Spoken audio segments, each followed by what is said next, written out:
ASEAN. Pasti kalian sudah tidak asing dengan kata ASEAN ini, atau Association of Southeast Asian Nation atau Perhimpunan Bangsa-Bangsa Negara Asia Tenggara ini. Tapi kalian tahu nggak sih sejarah terbentuknya ASEAN? Halo, perkenalkan aku Nurma Syahkulfti dari kelas 12 MIPA A SMA 55 Jakarta. Aku di sini ingin membahas tentang terbentuknya ASEAN.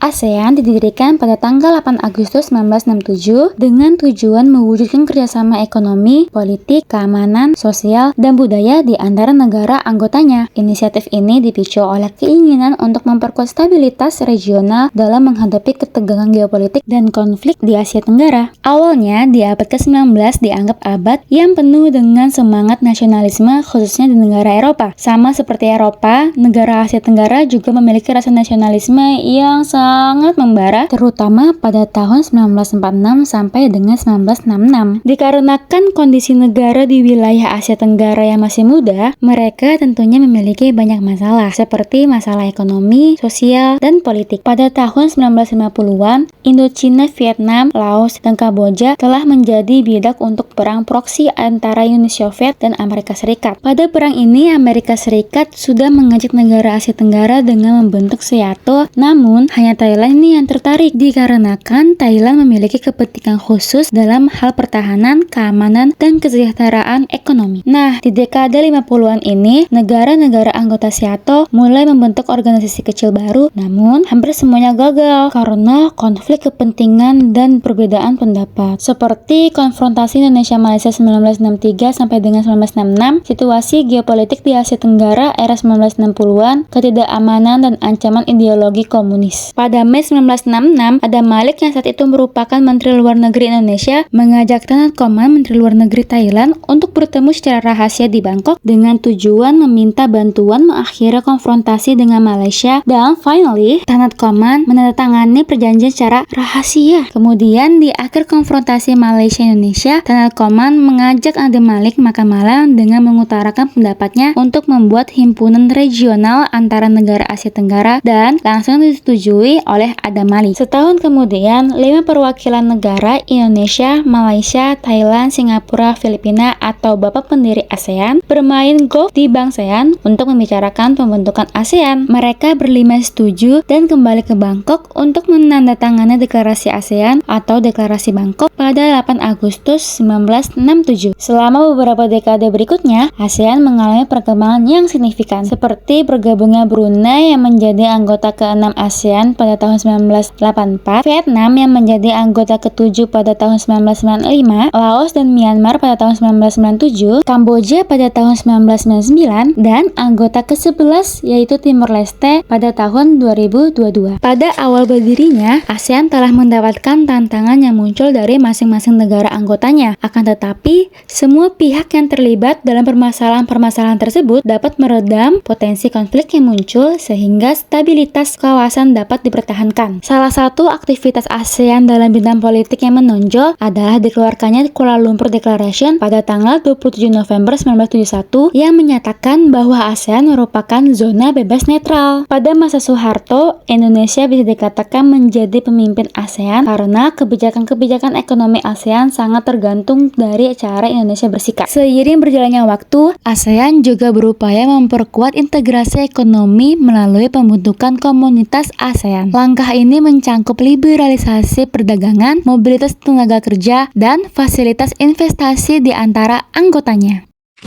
Pembentukan komunitas ASEAN. Latar belakang pembentukan komunitas ASEAN dapat ditelusuri dari perkembangan ASEAN yang mencangkup 3 pilar utama: ASEAN Political Security Community, ASEAN Economic Community, ASEAN Social Cultural Community.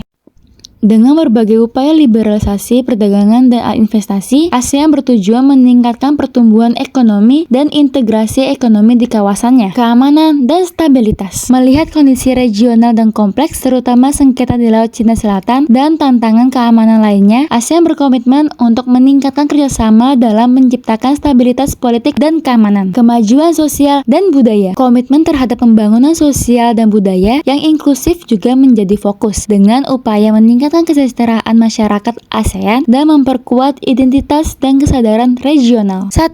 Tujuan ASEAN Political Security Community APSC yaitu memperkuat kerjasama dalam bidang politik dan keamanan untuk menjaga stabilitas dan menanggapi tantangan keamanan bersama. Ini mencakup dialog politik, penanganan konflik, dan kerjasama dalam upaya penanggulangan terorisme dan kejahatan transnasional. 2. ASEAN Economic Community atau AEC dengan tujuan utamanya adalah menciptakan wilayah perdagangan dan investasi yang terintegrasi. Hal ini mencakup penghapusan hambatan perdagangan, fasilitasi investasi, dan peningkatan mobilitas tenaga kerja di antara negara-negara anggota. Terakhir, ASEAN Social Cultural Community atau ACCC tujuannya mendorong pertukaran dan pemahaman budaya di antara negara-negara anggota serta meningkatkan kesejahteraan masyarakat melalui upaya di bidang pendidikan, kesehatan, dan pembangunan sosial. Komunitas ASEAN sendiri berpusat pada masyarakat untuk menguatkan kesetiakawanan dan persatuan dalam perbedaan ciri-ciri kebudayaan antara negara anggota ASEAN. Pada 13 November 2017, para pemimpin tingkat tinggi ASEAN meluncurkan Master Plan Konektivitas ASEAN 2025.